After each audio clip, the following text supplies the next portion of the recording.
dilayakkan oleh kasih dan pengampunan dari Tuhan yang Maha Mulia, sehingga kami yang penuh dengan cacat celah, penuh dengan noda akibat dosa itu diterima oleh Tuhan apa adanya. Kami mau memuji kasih-Mu yang besar itu ya Tuhan, dan tolonglah kami supaya kami boleh menanggapi kebesaran kasih Tuhan itu dengan baik, melalui kehidupan yang kami tundukkan di bawah pimpinan Tuhan. Kiranya kehendak-Mu saja yang jadi atas kehidupan kami, dan kami boleh dengan penuh sukacita menjalani hidup yang dipimpin dan disertai oleh Tuhan. Kiranya melewati firman-Mu yang akan kami baca dan renungkan pagi ini, Tuhan nyatakan pimpinan-Mu atas kami. Bersabdalah ya Tuhan, ajarlah kami jalan-jalan-Mu. Demi nama Tuhan Yesus kami naikkan doa kami. Amin. Saudara-saudara yang dikasihi Tuhan, di dalam kesempatan ini firman Tuhan akan saya dasarkan atas bagian kitab suci di dalam kitab 1 Samuel 18 ayat 6 sampai 9. 1 Samuel 18 ayat 6 sampai 9, demikian bunyinya. Ini kisah tentang Raja Saul dan Daud.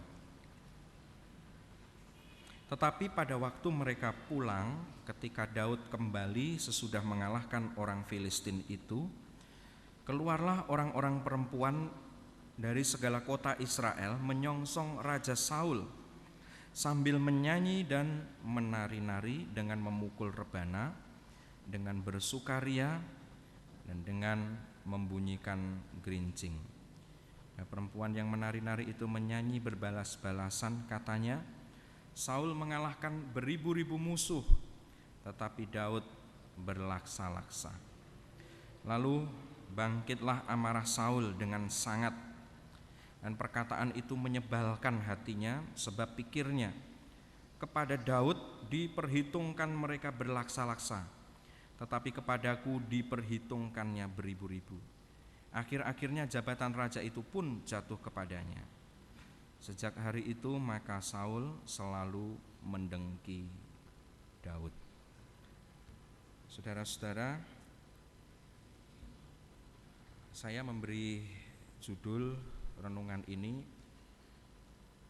bahaya dari keminderan, ya, bahaya dari keminderan.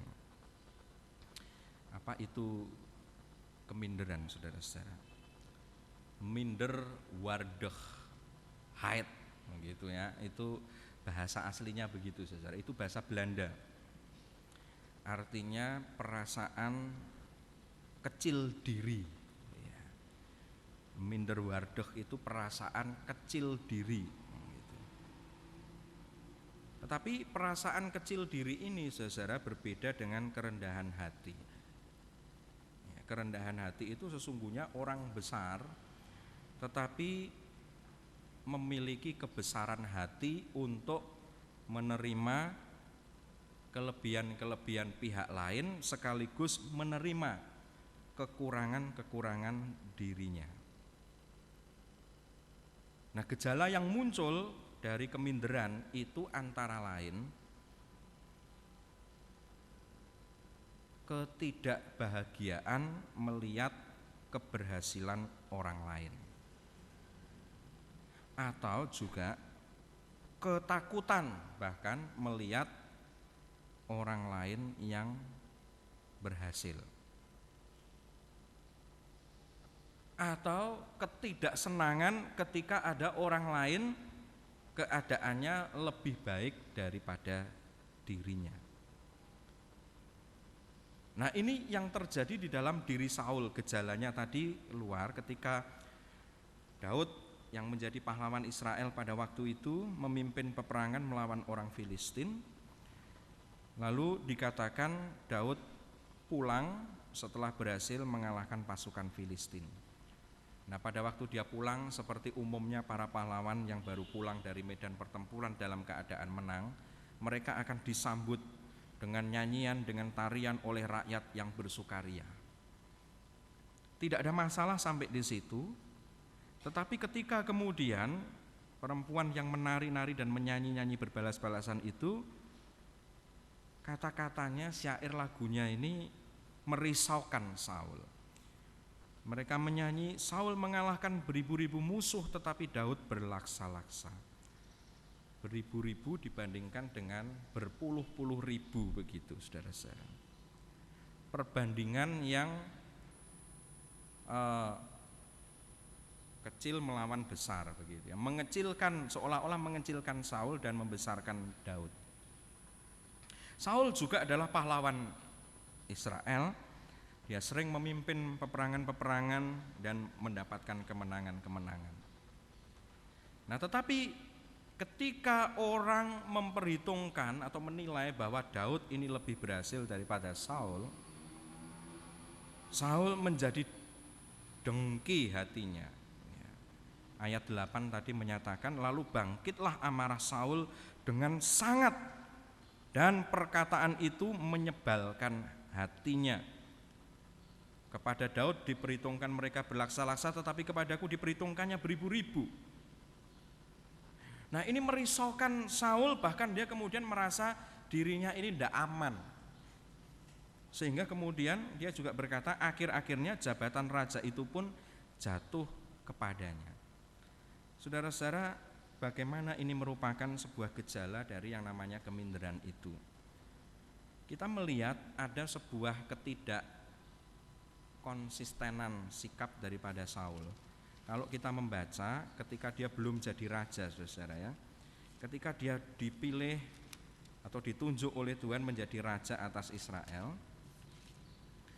dikisahkan di dalam 1 Samuel pasal yang ke-9 itu ketika dikatakan oleh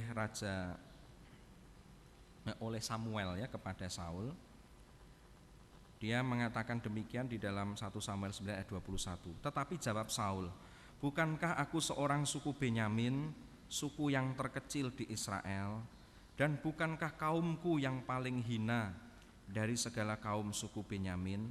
Mengapa Bapa berkata demikian kepadaku? Samuel menyatakan firman Tuhan atau petunjuk Tuhan yang menunjuk Saul menjadi raja atas Israel, raja pertama atas Israel. Ketika itu responsnya Saul, dia merasa begitu kecil, seolah-olah merendahkan diri, saudara, dengan mengatakan, bukankah aku seorang suku Benyamin, suku yang terkecil di Israel? Bukankah kaumku yang paling hina dari segala kaum suku Benyamin? Kata-katanya ini seolah-olah merendahkan diri, tetapi ini sesungguhnya bentuk daripada keminderan. Kenapa begitu? Karena ketika kemudian diadakan undian, saudara-saudara ya, apa yang dilakukan oleh Saul? Saul delik, Saul bersembunyi, gitu. Ya, ini jadi diundi begitu ya, dari keluarga begitu diundi. Saya membacakan dalam 1 Samuel 10 ayat 21 dan berikutnya. Sesudah itu disuruhnyalah suku Benyamin tampil ke muka menurut kaum keluarganya, maka didapati kaum keluarga Matri. Akhirnya disuruhnyalah kaum keluarga Matri tampil ke muka seorang demi seorang, maka didapati Saul bin Kis. Tetapi ketika ia dicari, ia tidak ditemukan. Sebab itu ditanyakan pulalah kepada Tuhan, apa orang itu juga datang kemari? Tuhan menjawab, sesungguhnya ia bersembunyi di antara barang-barang. Berlarilah orang ke sana dan mengambilnya dari sana. Jadi Saul ini bersembunyi, saudara. Dia merasa tidak percaya diri, gitu. Dia delik.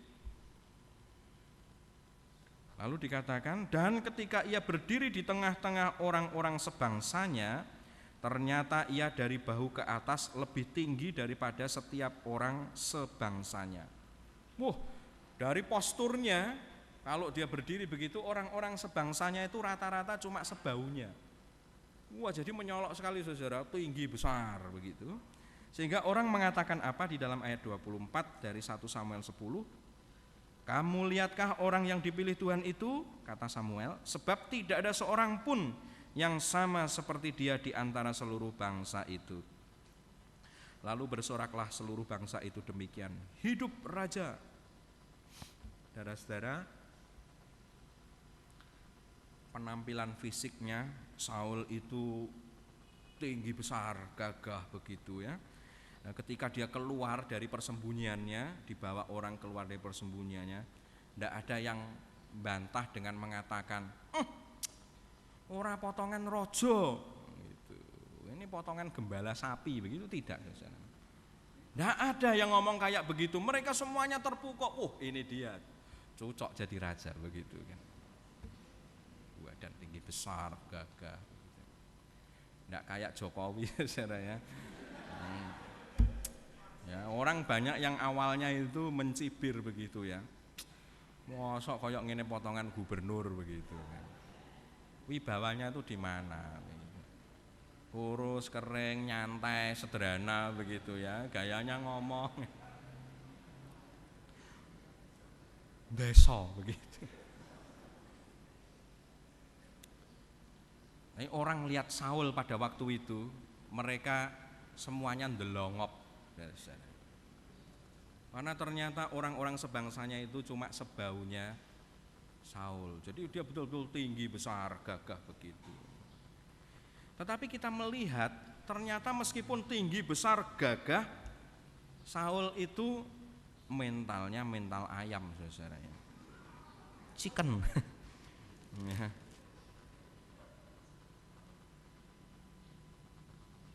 Buktinya apa ya tadi? Pada waktu Samuel ngomong, apa kata Saul? Bukankah aku seorang suku Benyamin, suku yang terkecil? Bukankah kaumku yang paling hina? Begitu ya. Seolah-olah apa? Saya ini tidak layak begitu. Nah, saya mengatakan tidak konsisten kenapa ya? Tadi ngomong kayak begitu, lalu kemudian ketika dipilih melalui undian, meskipun badannya tinggi besar kayak begitu, lari bersembunyi saudara ya di antara barang-barang. Mungkin dia ngintik begitu ya. Wah, ciloko ini, dia mungkin deg-degan tidak karuan begitu ya. Jadi rojo, dadak pidato, nanti bagaimana barangkali begitu, dia ketakutan sekali. Mungkin keringatnya gerontol sak jagung-jagung begitu saudara ya. Gitu ketakutan. Nah, tetapi kemudian ketika Daud muncul sebagai pahlawan yang dipuji-puji lebih besar daripada dia, ketakutan dia. Kata-katanya, akhir-akhirnya jabatan itu pun jatuh kepadanya. Takut dia. Baru ngadepin si Daud aja takut. Padahal kan jane ora level, saudara-saudara. Kalau kita mau lihat enggak level. Kenapa? Daud itu si gembala kambing domba, arek desa ya, desa Efrata begitu ya. Dan perlu untuk kita ketahui saudara, yang namanya gembala itu seringkali dianggap begitu rendah begitu. Nah, Saul yang jadi raja atas Israel ternyata sudah ketakutan baru melihat kiprahnya si anak gembala ini tadi loh. Ketakutan, nah, artinya apa? Dia tidak memiliki kepercayaan diri. Dan sesungguhnya ini sangat merusak bagi Saul. Sehingga dikatakan ayat 9, sejak hari itu maka Saul selalu mendengki Daud. Racun keminderan itu mulai merusak Saul. Dia menjadi orang yang iri dengan keberhasilan orang lain. Dia dengki kepada Daud. Lalu dikatakan dia berupaya untuk membunuh Daud. Padahal saudara-saudara, Daud itu sudah jadi menantunya. Tapi ternyata itu yang terjadi. Keminderan bisa sangat merusak. Nah, saudara-saudara yang dikasihi oleh Tuhan, maka kita belajar waspadalah terhadap gejala-gejala keminderan diri itu, merasa kecil diri, yang pada akhirnya begitu merusak. Keminderan itu lahir dari apa, saudara? Lahir dari kegagalan untuk melihat diri sendiri secara utuh dan proporsional. Utuh dan proporsional. Maksudnya utuh apa? Utuh dalam pengertian setiap orang itu pasti punya kelebihan dan kekurangan. Dilihat secara utuh. Tapi orang yang minder seringkali yang dilihat itu hanya kekurangan dirinya. Sama seperti Saul tadi, aduh aku kan suku yang paling kecil, kaum keluargaku yang paling hina di antara sukuku. Ya, demikian. Yang dilihat itu adalah kelemahannya tok. Dia tidak melihat bahwa Tuhan karuniakan kepada dia kelebihan-kelebihan. Minimal tadi kita lihat tongkrongannya ada begitu ya. Tapi ternyata itu tidak membuat dia untuk cukup percaya diri. Dia menjadi kecil diri karena apa? Fokusnya kepada apa? Dia melihat dirinya tidak utuh, yang dia lihat itu hanya kelemahannya saja. Lalu kemudian tidak proporsional. Nah, tidak proporsional, saudara-saudara. Dia membesar-besarkan kekecilan dirinya. Merasa diri begitu kecil ini, dia besar-besarkan. Nah, tetapi ada gejala lain, saudara-saudara. Gejala lainnya adalah apa? Bisa saja orang yang minder menduduki jabatan yang tinggi. Ya seperti Saul itu.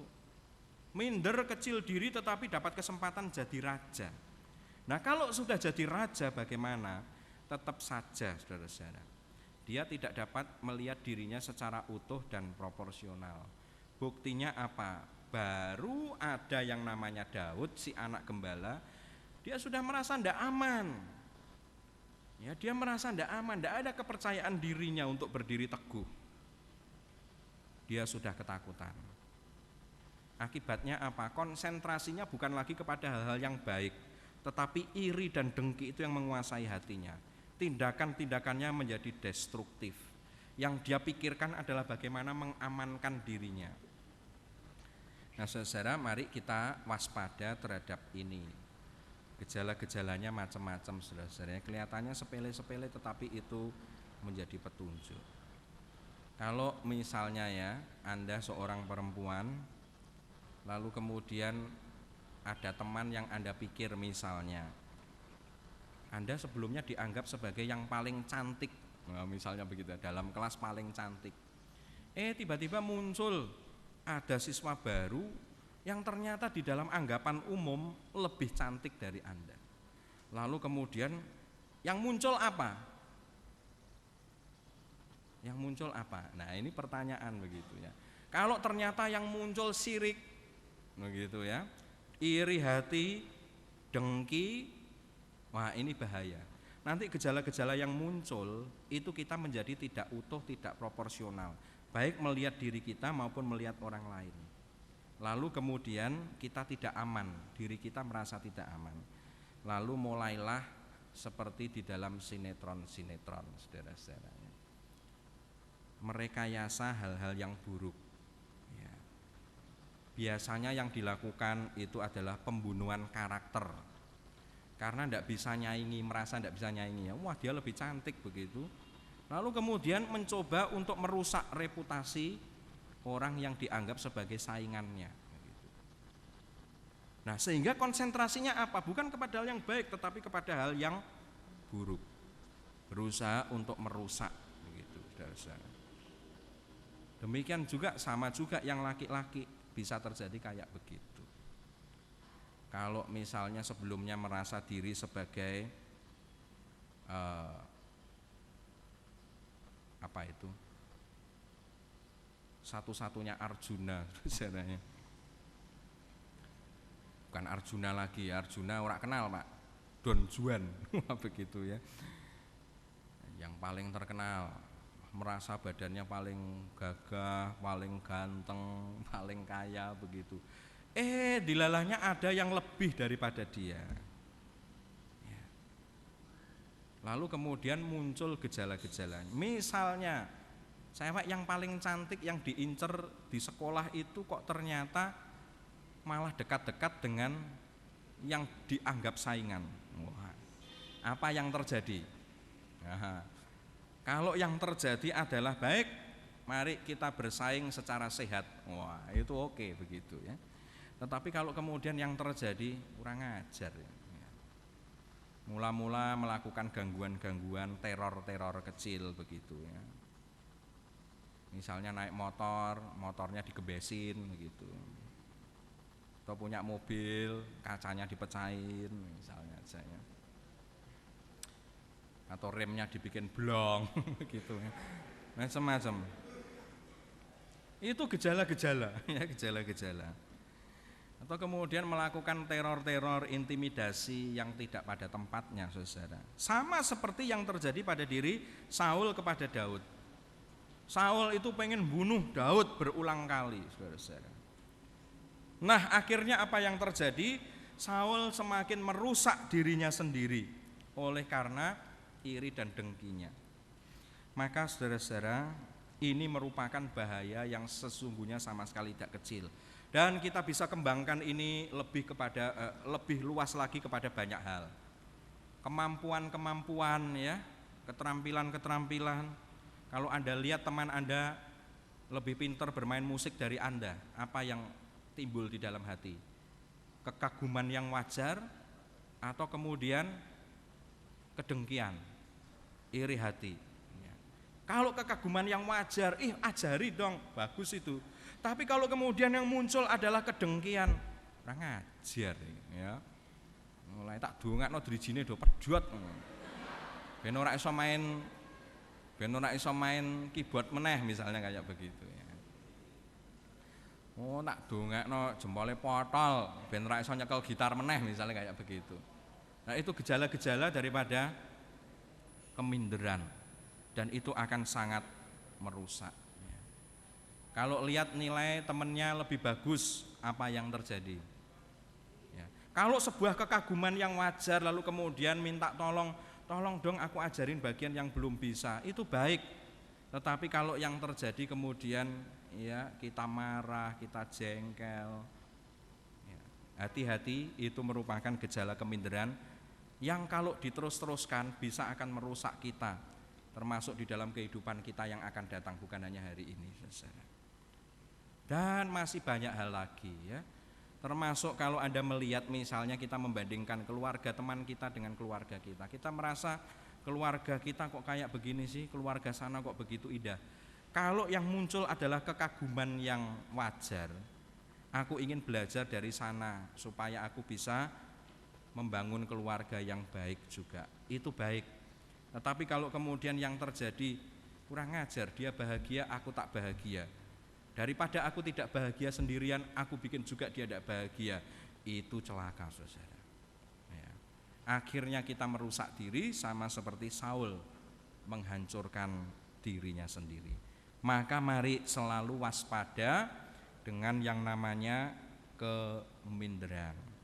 Biarlah kiranya kita selalu memohon kepada Tuhan, hati kita dijaga, diperbarui untuk tidak minder, tetapi memiliki kepercayaan diri yang proporsional, yang membuat kita bertumbuh dengan sehat mental kita ya, untuk menjadi orang-orang yang kemudian sehat di dalam kehidupan relasi satu dengan yang lain. Dan ini adalah menjadi kunci keberhasilan di dalam hidup kita. Kiranya Tuhan memberkati kita semuanya untuk bertumbuh menjadi orang-orang yang selalu memiliki kepercayaan diri dan terhindar dari yang namanya keminderan. Tuhan memberkati. Mari kita berdiri, kita akhiri kebaktian kita.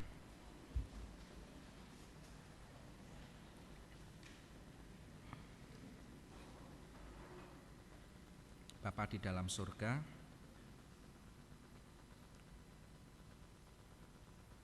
kami sadari Tuhan, ada kalanya kami gagal untuk mengenal dan menilai diri kami secara utuh dan proporsional. Sehingga bisa saja kami terjatuh ke dalam sebuah sikap atau bahkan karakter diri yang minder, yang merasa kecil diri, tetapi yang pada hakikatnya adalah kegagalan kami untuk menilai dan melihat diri kami secara utuh dan proporsional. Kami tidak ingin memiliki kehidupan yang oleh karena memiliki keminderan ini pada akhirnya hancur, sama seperti Saul. Walaupun kesempatan begitu luar biasa indah Tuhan berikan, tetapi Saul pada akhirnya hancur oleh karena dia gagal melepaskan diri dari belenggu keminderannya, yang akhirnya membawa dia menjadi orang yang merasa tidak aman dalam kehidupannya melihat keberhasilan orang lain, sehingga akhirnya pikirannya hanya dipenuhi dengan kejahatan, menggagalkan dia untuk meraih kehidupan yang berhasil dan berbahagia. Maka tolonglah kami semua ya Tuhan, jauhkanlah diri kami dari sifat keminderan. Kiranya kami boleh membangun karakter yang penuh dengan kepercayaan diri, dan kepercayaan diri yang utuh dan proporsional, oleh karena kami menyadari kami punya kekurangan-kekurangan, tetapi kami juga punya kelebihan-kelebihan sesuai dengan yang dikaruniakan Tuhan kepada kami. Terima kasih Tuhan. Kami memohon Tuhan berkenan untuk menolong kami boleh menjaga hati kami, sehingga kami senantiasa berkenan kepada Tuhan. Berkatilah kehidupan anak-anak-Mu di dalam belajar mereka, kehidupan mereka sehari-hari, perjuangan hidup mereka. Berkati juga untuk setiap guru yang membimbing, mendidik mereka. Berkati para orang tua dari setiap anak-anak-Mu ini untuk menikmati kehidupan yang diberkati oleh Tuhan. Kalau ada yang bergumul dengan kesedihan, kesusahan, kesulitan di dalam hari-hari ini, kami memohon belas kasihan-Mu ya Tuhan. Tolonglah mereka semua, karuniakan jalan keluar dari berbagai macam kesulitan yang tengah dihadapi. Terima kasih Bapa Surgawi, terpujilah nama-Mu kekal selama-lamanya. Demi nama Tuhan Yesus kami berdoa. Amin.